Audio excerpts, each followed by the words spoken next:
Hello, my name's Maria Whatton and I'm a storyteller.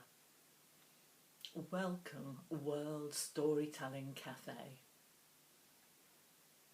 There was once an old woman. She had not walked for a day, she had not walked for a week, she had not walked for a month, she had not walked for a year, she had walked her whole life. Wherever she went, she would knock on doors and ask for just something to eat, some water. Time and time again, the door would be slammed shut on her. Sometimes people were reasonably nice. They'd say things like, "Not today, thank you, dear." Sometimes they were downright rude. "Go away." Now the old woman noticed that there was a young man walking about.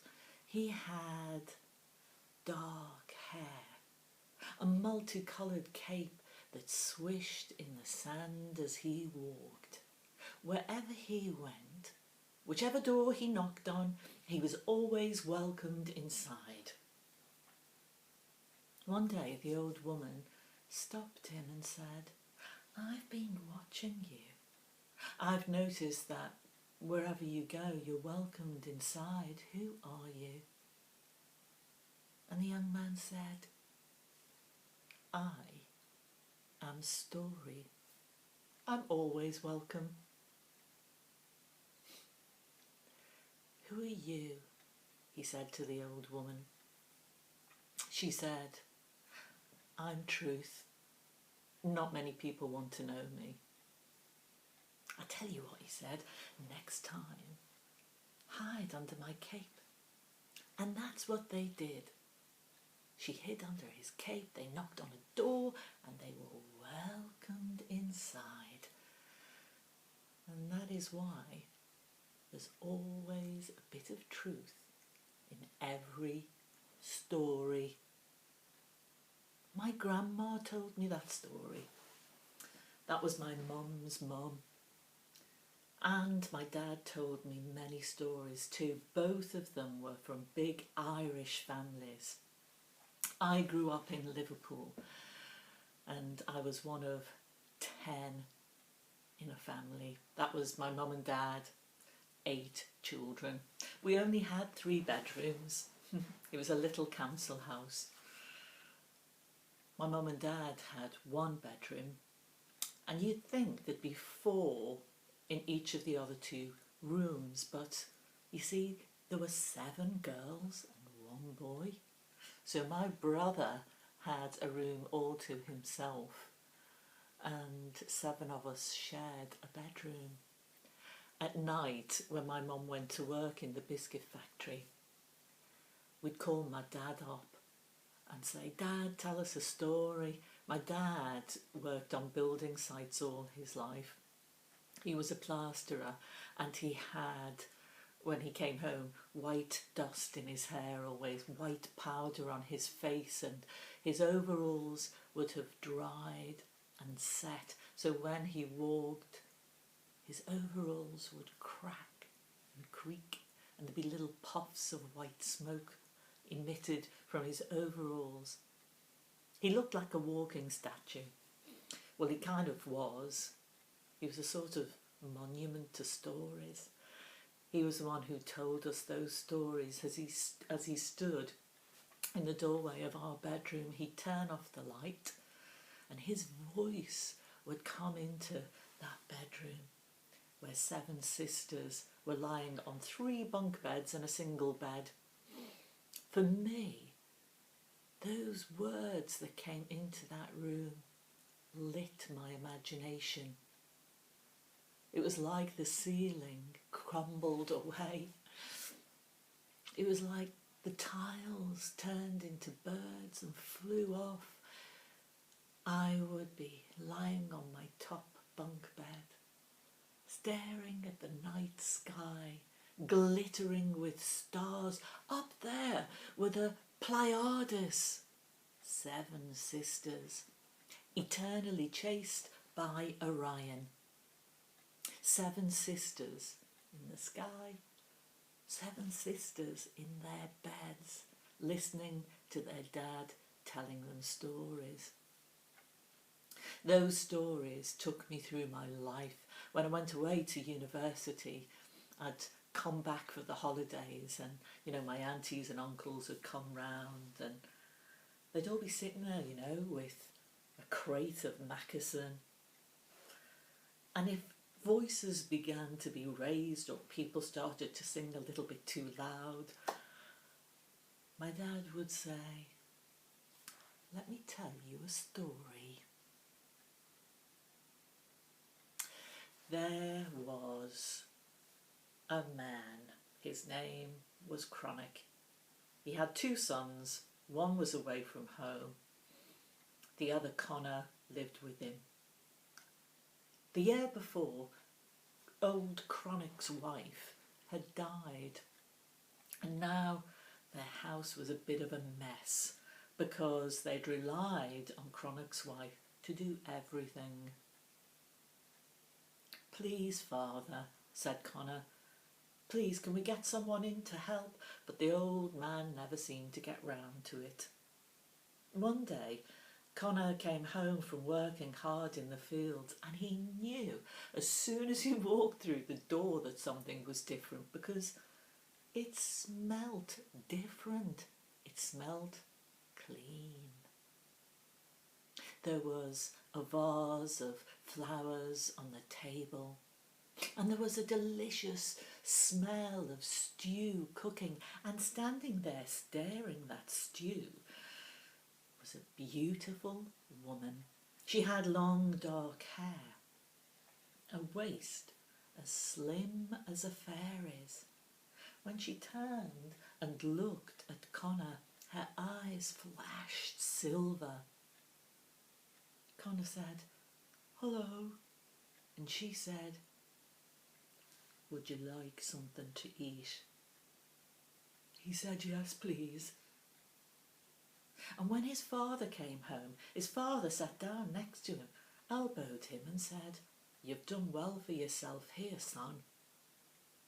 I thought this was the woman you got in to help." "Not me," said old Chronic. "Would you like something to eat?" said the beautiful woman. "Yes, please," said Chronic. And they ate well together that night. They didn't question her. In fact, after they'd finished eating, they all sat by the fire and the old man gave his son a swift kick. "Isn't it your friends you're going to tonight?" "Not tonight, Father," said Connor. "I think it is." Connor took the hint. Off he went. In fact, he only went over to the barn. He lay down and he fell asleep for a while. When he came back, it was dark and he sat in the kitchen and he thought he heard horses galloping and then realised that that noise was coming from upstairs. It was actually the bed legs banging against the ceiling. Upstairs was old Chronic with his chicken chin and his silvery wiry hair and his bow legs, lying in bed with that beautiful woman. He looked at her. Oh, his heart melted. "Listen," she said, "I am putting a geese upon you. You must never tell anyone that I live here." "Oh, I won't tell anyone as long as you stay," said old Chronic. "Now, what is your name?" And she said, "My name is Macca.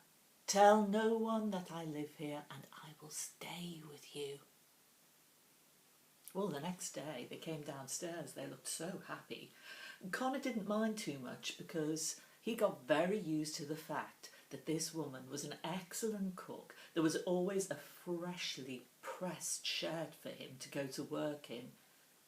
And she made everything spick and span. Not only that, but she was as athletic as she was beautiful.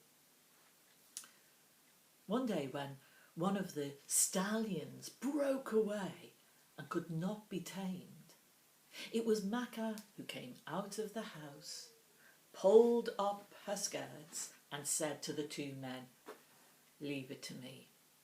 They laughed. They couldn't believe it. The horse was running away. She ran after it. They disappeared over the horizon. "She'll never do it. No, she'll never do it," the two men said. But before long, there she was, riding that horse, now completely tamed and gentle. They could not believe their eyes. Time passed. Cranach and his lovely wife would sit by the fire and they would eat together and they would talk and whisper to each other. Connor noticed that that slim waist was broadening. Maca was with child. He was going to have a little brother or sister. It came to that time of the year when the king celebrated at Lughnasadh, and there were races and there was merriment and festivities. And Cranach said, "Well, I'll be making my way to Lughnasadh tomorrow." Maca said, "Wait, I know what you're like when you have mead on your tongue. You begin to talk, Cranach, and remember I put a geese upon you. Remember what I asked of you." "No woman, no matter how beautiful, will tell me what to do," said the old man, and off he went the next day. The fair was glorious, and he did begin to drink 1 or 2 or 3 or 4 or 5 or 6 and so on, watching the king's horses race, watching the chariots. He was very happy until he was sitting with the king and all his gods and the druids, great crowds, and all of them were complimenting the king about how wonderful his horses were, how fast they could race, when from the back of the room Cranach said, "Your horses are like old mares. My wife can run faster than any of them." They all looked at him, and the king stared at him and said, "Really? Your wife can outrun my horses? Guards, go and fetch her. Go and bring her to this very place, and we'll see."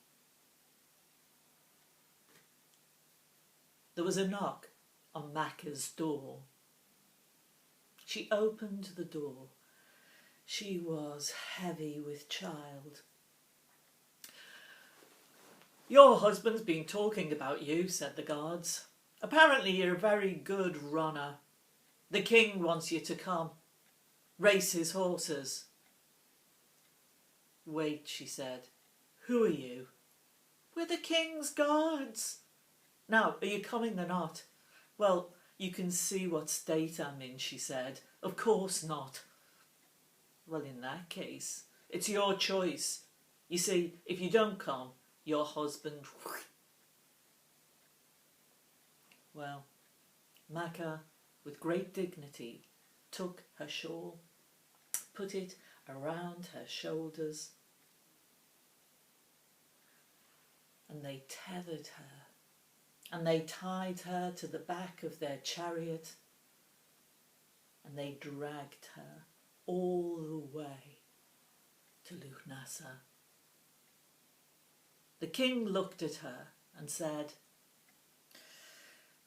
Are you ready then to race my horses? Apparently you're a very fast runner. You can see what state I'm in, she said. Please have some sympathy for me. And she looked around and she saw her husband in the corner of the room. He had sobered up very quickly. His face looked grey. He stared across at her and she at him, and she mouthed to him, "You promised." "I'll race them then," she said, "if it saves my husband's life."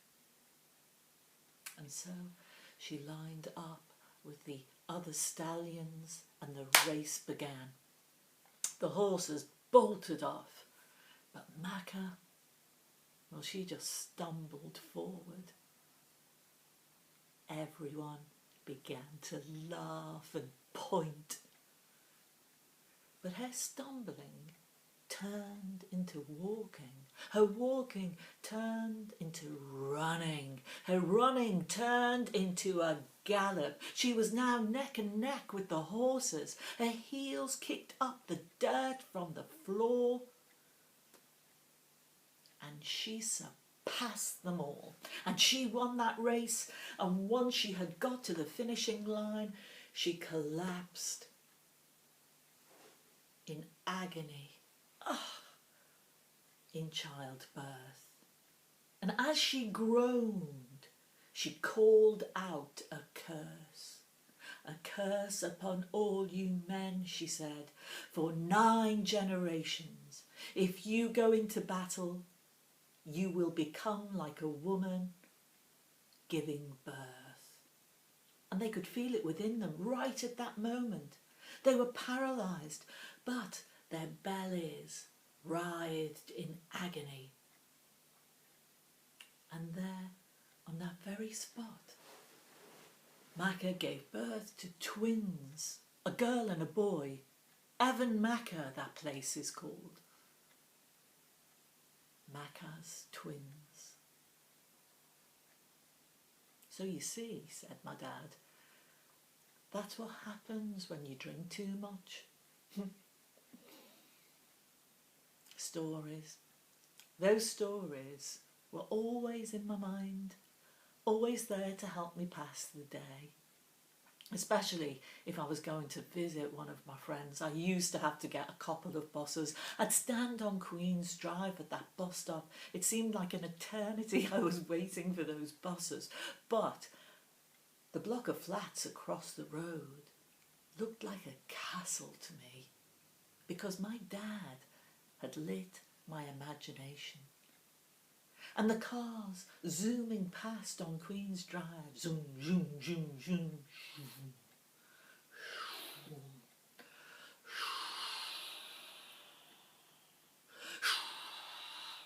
became the waves of the sea. Césaire was a mighty woman. She looked up at the sky, and it was an iron fortress.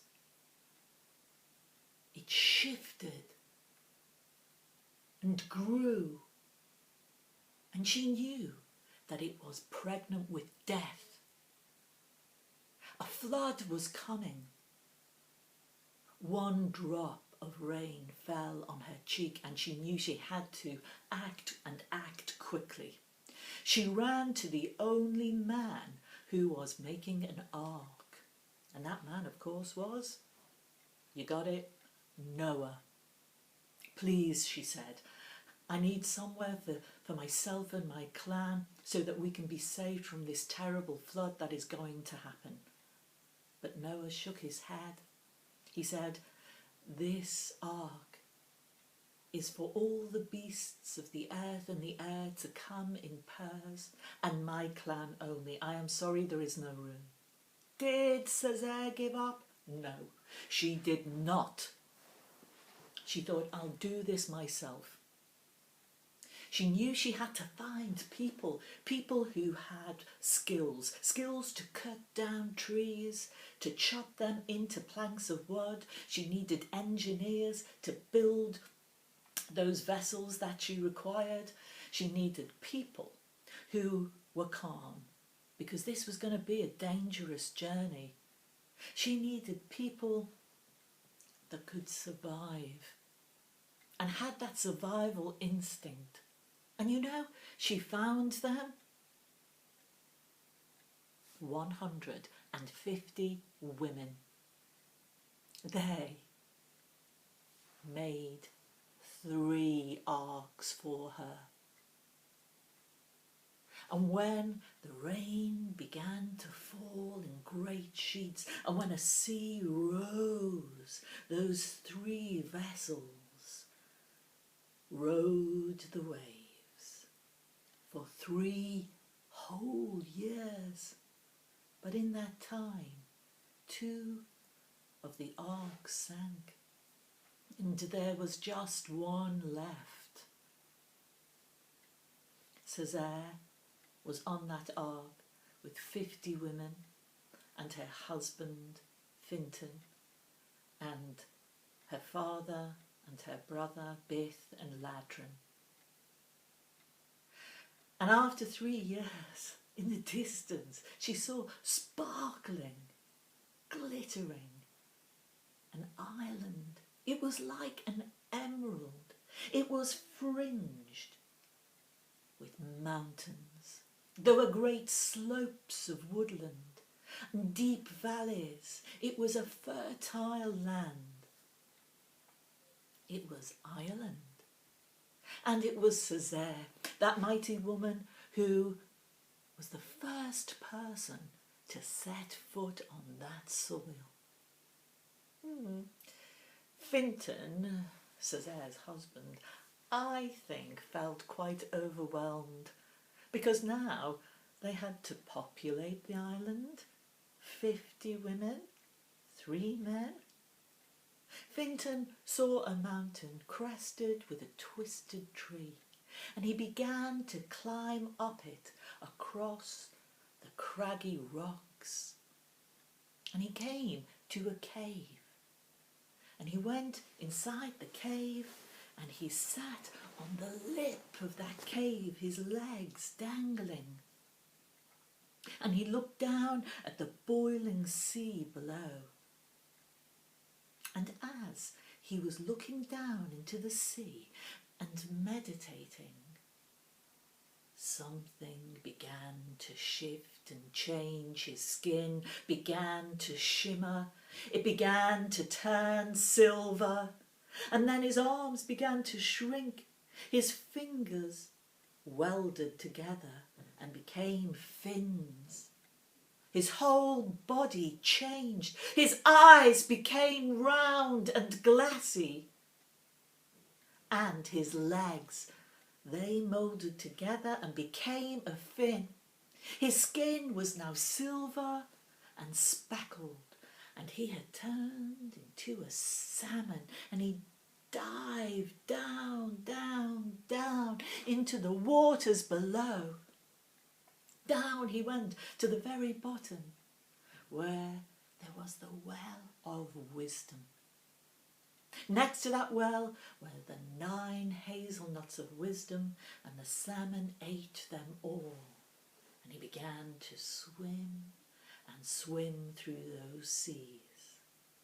He swam and swam around Ireland for 3,000 years, through the time of the Nemesians, through the time of the Fairbald, the Bagmen, all these invaders, the Tuatha Dé Danann and the Fomorians, and the Milesians who came from Spain, to the time of the great kings, when Ireland was broken up into provinces, Ulster in the north, Munster in the south, Leinster in the east, Connacht in the west, and in the centre of Ireland, the High King lived in the castle at Tara.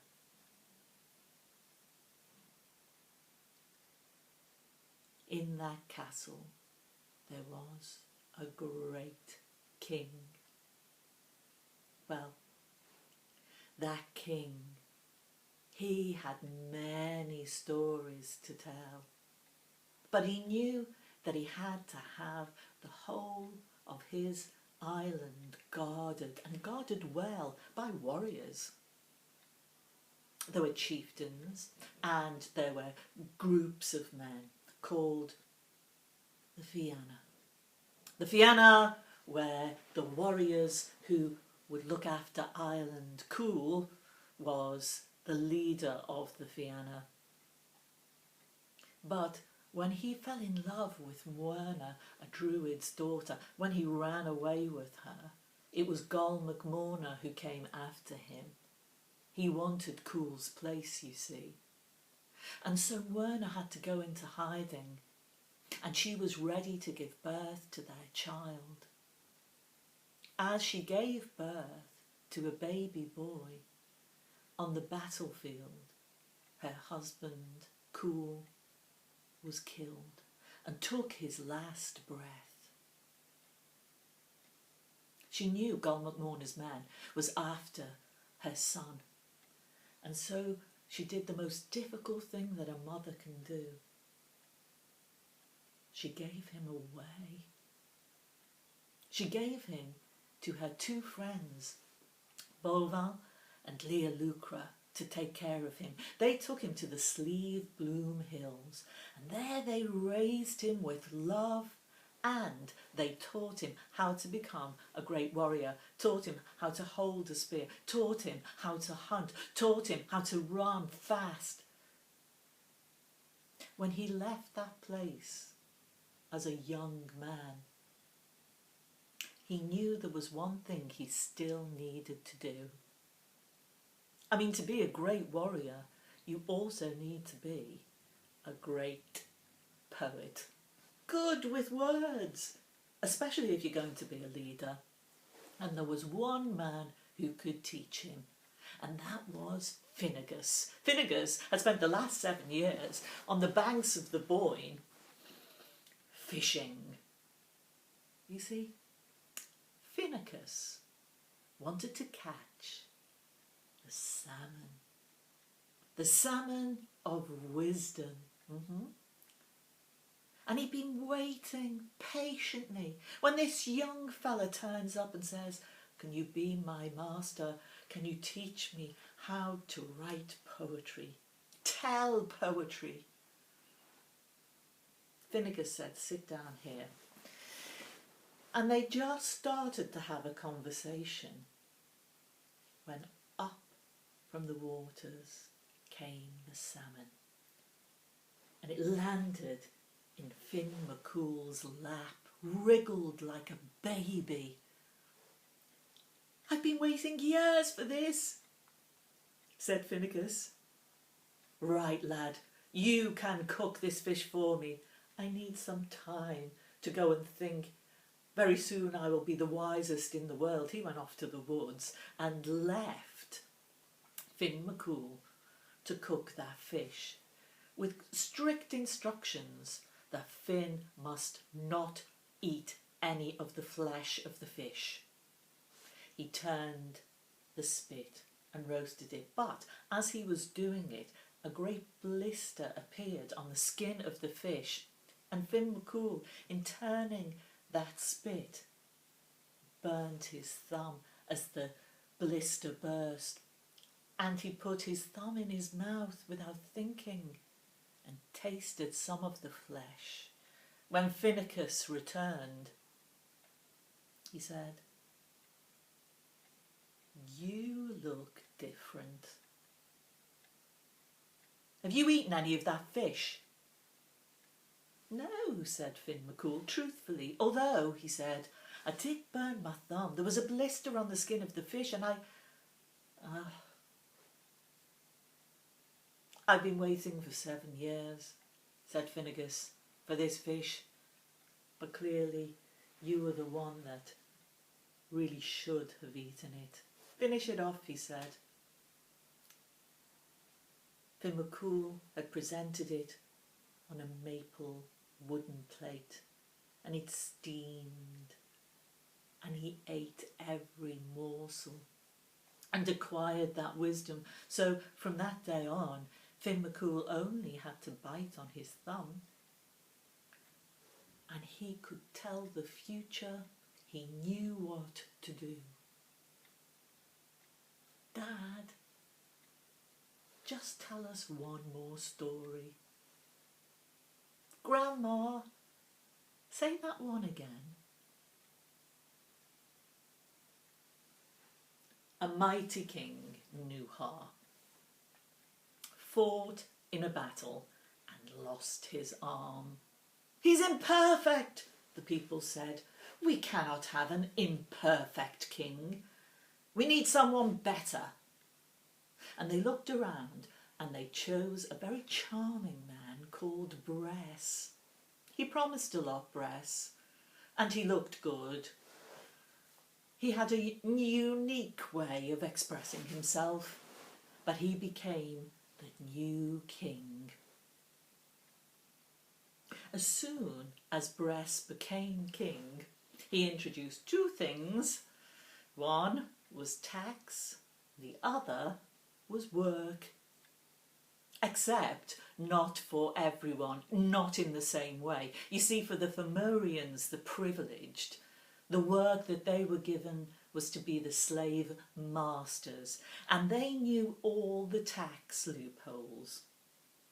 As for the Tuatha De Danann, they had to work like slaves.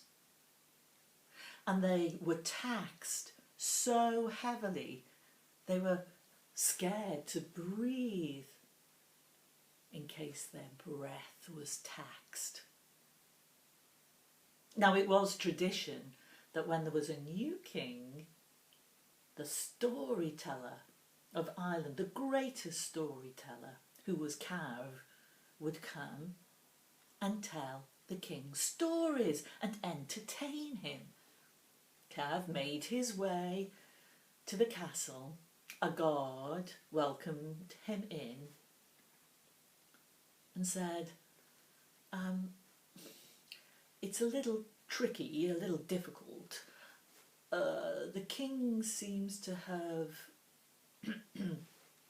forgotten that you were coming. He was put in a cold stone room with no fire. And that evening, instead of the banquet he expected,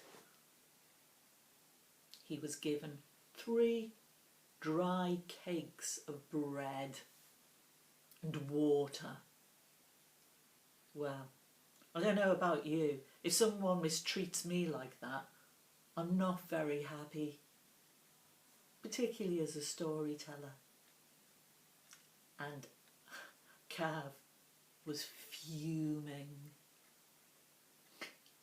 He sat there all night, not sleeping, with his stomach churning with anger.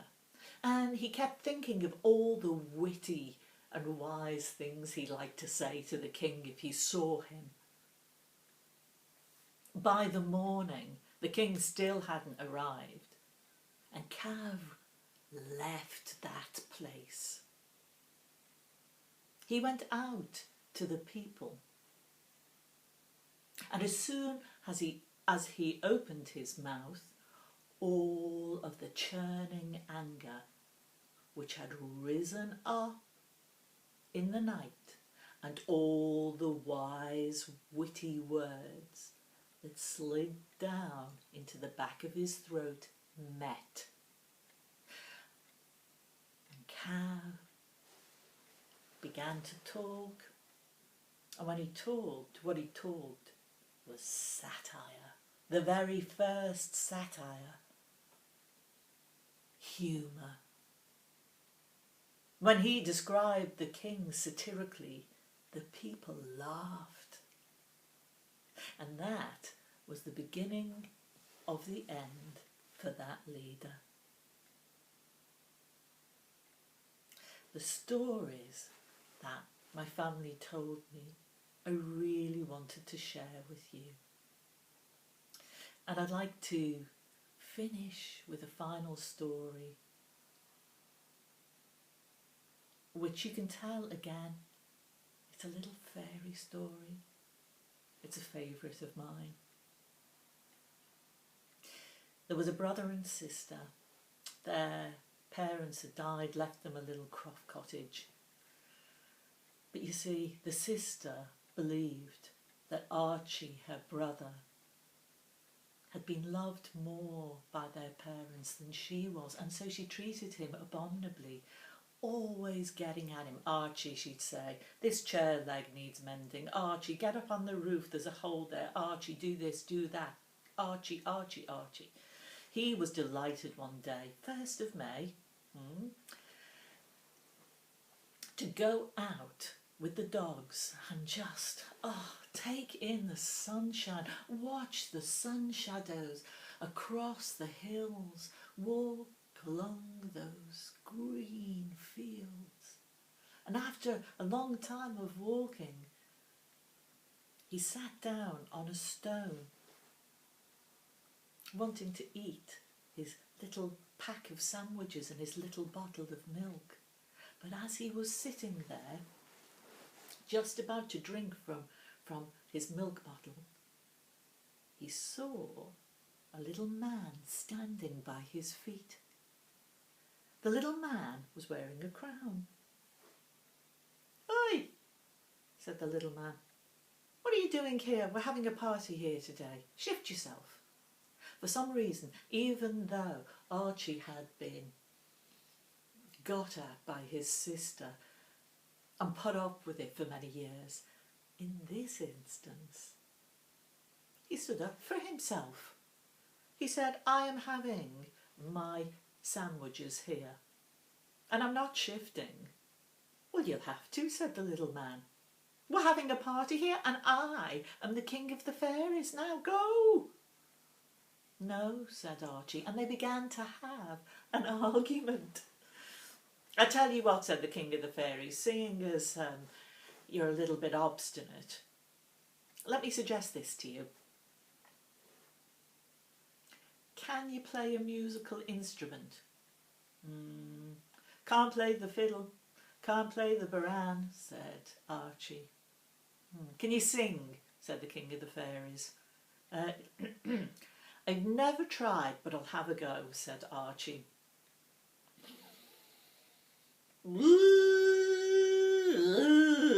"No," said the king of the fairies. "No, you can't sing. No, please stop." "Oh, wait," said Archie. "I can diddle." "You can diddle," said the king of the fairies. "I can diddle."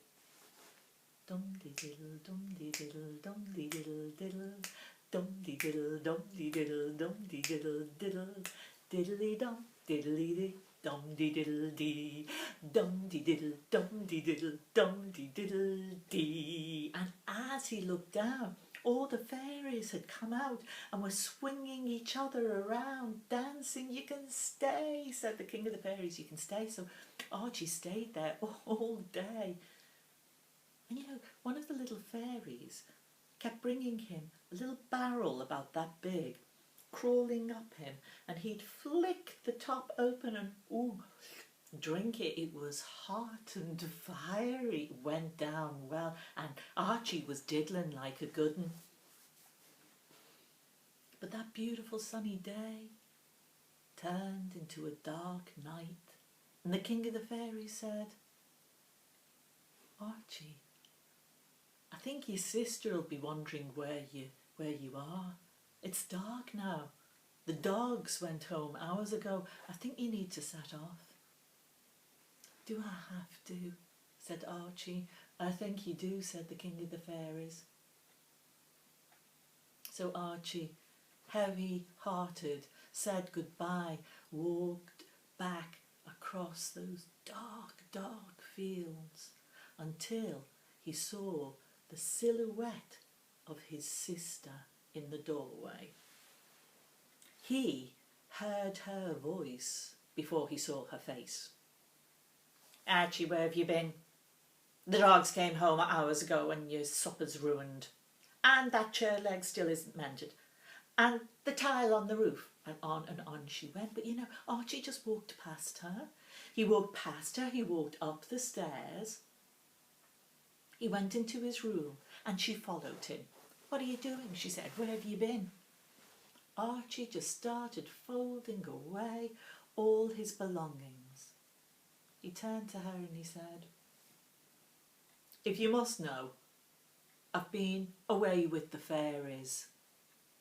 "Oh, I knew someone was having a bad influence on you," said his sister. "Well, that's where I'm going now," he said. "Oh, no, you're not," said his sister. But Archie paid no attention to her. He just got all his stuff ready. He walked past her. He walked down the stairs. No matter how many times she said, "Archie, Archie, Archie," and out he went into the darkness under the glittering night, until he saw those little fairy lanterns at the spot where he'd been a-diddling. And there was the king of the fairies. Archie saw the king's crown glint in the moonlight. "Hey, what you doing back here?" said the king of the fairies. "Well," said Archie, "I've had enough of being human. I want to come and live with you." "Really?" said the king of the fairies. "Well, you are a good diddler, and we could do with a good diddler from time to time, so we'd love for you to come over to us, but there's a problem. You are rather big. If you are willing to forego your height, you can come and live with us." And so the king of the fairies cast a spell.